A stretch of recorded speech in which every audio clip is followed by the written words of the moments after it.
Assalamualaikum warahmatullahi wabarakatuh. Selamat malam kepada Pak Raja. Saya ingin mengucapkan terima kasih telah diberikan kesempatan untuk menjabarkan tentang dinamika perekonomian Kepulauan Riau, khususnya Tanjung Pinang di era COVID-19.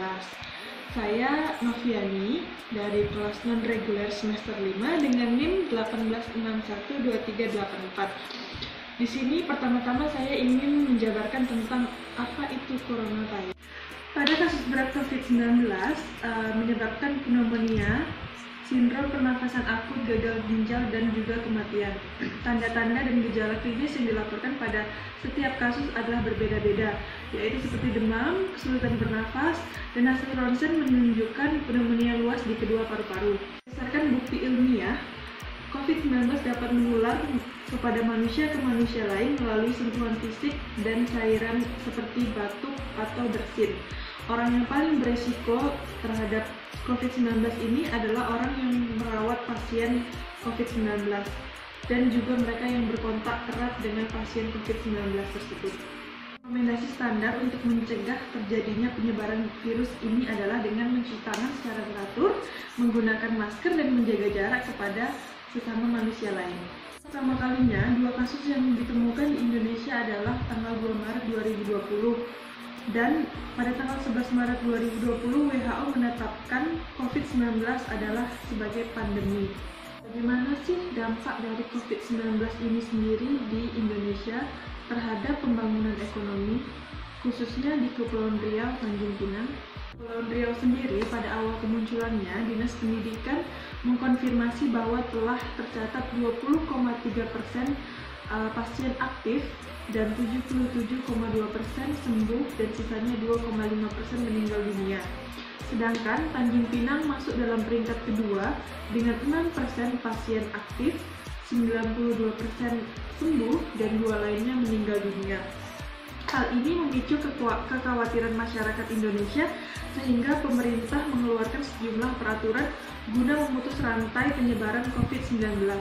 Salah satu peraturan yang dibuat oleh pemerintah adalah PSBB.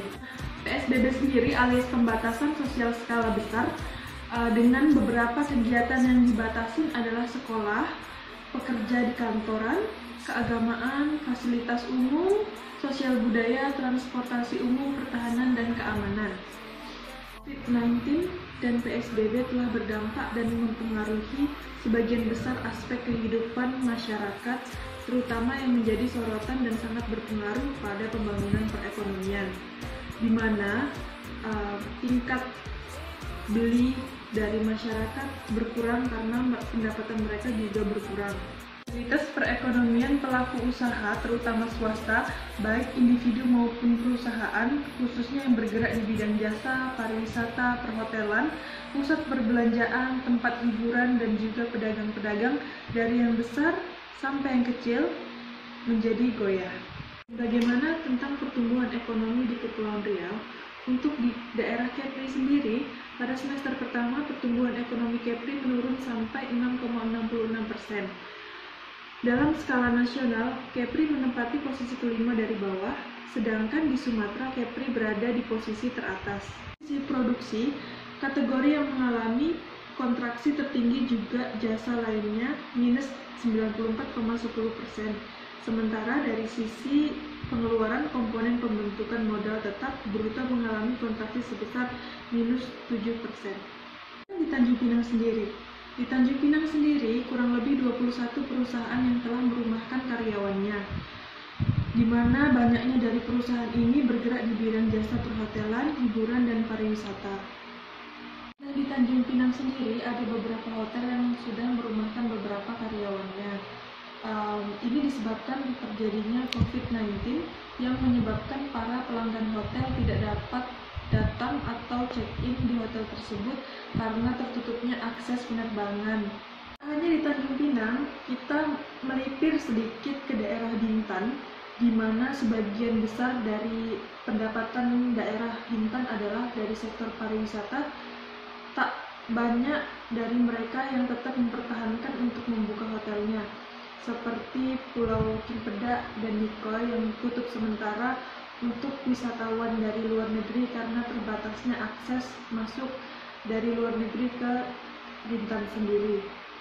Bahkan ada salah satu hotel di daerah Lagoy yang sudah tutup total dan telah memberhentikan seluruh karyawannya.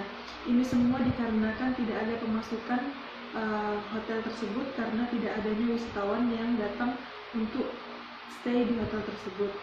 Tak jarang dari beberapa hotel yang tidak membayarkan gaji penuh kepada karyawannya menimbang dari berkurangnya revenue yang sangat drastis kepada perusahaan tersebut karena tidak adanya daya beli dari masyarakat untuk perusahaan tersebut atau pendapatan masuknya tidak sesuai dengan apa yang mereka keluarkan. Karena pada awalnya kita akan membahas tentang dampak COVID bagi ekonomi pembangunan Tanjung Pinang.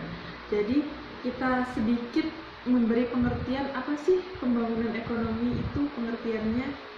Menurut Sadono Sukirno, pengertian pembangunan ekonomi adalah upaya untuk meningkatkan pendapatan per kapita dengan jalan mengelola kekuatan ekonomi potensial menjadi ekonomi real dengan melakukan penanaman modal, penggunaan teknologi, penambahan pengetahuan, peningkatan keterampilan, penambahan kemampuan berorganisasi dan manajemen.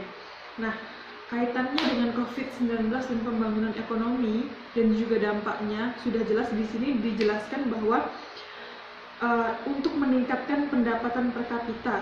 Sedangkan di era COVID-19 ini akan sulit untuk mendapatkan masukan alias revenue untuk perusahaan-perusahaan yang berdampak COVID-19. Karena pada dasarnya di Tanjung Pinang dan Bintan dan sekitarnya, pendapatan terbesarnya adalah pariwisata. Bagaimana tidak, sedangkan Singapura menutup akses untuk semua turis-turis yang bisa masuk ke dalam wilayah Kepri tanpa terkecuali. Sedangkan jalan satu-satunya yang terdekat untuk para turis masuk ke wilayah Kepri adalah Singapura. Dan ini sangat mempengaruhi daya beli dari masyarakat dan juga perputaran uang yang ada di daerah Kepulauan Riau ini. Pemerintah sendiri juga telah meluncurkan beberapa bantuan seperti BLT alias bantuan langsung tunai, subsidi gaji bagi karyawan yang mengalami penurunan pendapatan, kartu prakerja, dan lain-lain. Jadi kesimpulan dari apa yang saya sampaikan ini adalah COVID-19 memberikan pengaruh yang sangat signifikan terhadap segala aspek kehidupan di berbagai negara, tidak terkecuali Indonesia, khususnya sektor perekonomian pariwisatanya. Dan pemberlakuan PSBB sebagai usaha pemerintah untuk mencegah dan memutus rantai penyebaran COVID-19 ternyata memberikan dampak kerugian bagi sebagian besar pelaku ekonomi usaha dari yang menengah ke atas sampai ke bawah. Sejumlah perusahaan terpaksa merumahkan dan memberikan PHK pada pekerjanya. Saran lainnya adalah pemerintah membuat peraturan yang relevan dan tepat untuk penanganan pencegahan virus COVID-19 ini, serta memberikan kebijakan-kebijakan yang tidak memberatkan dan meringankan bagi perekonomian masyarakat, memberikan bantuan tepat sasaran bagi masyarakat yang benar-benar memerlukan.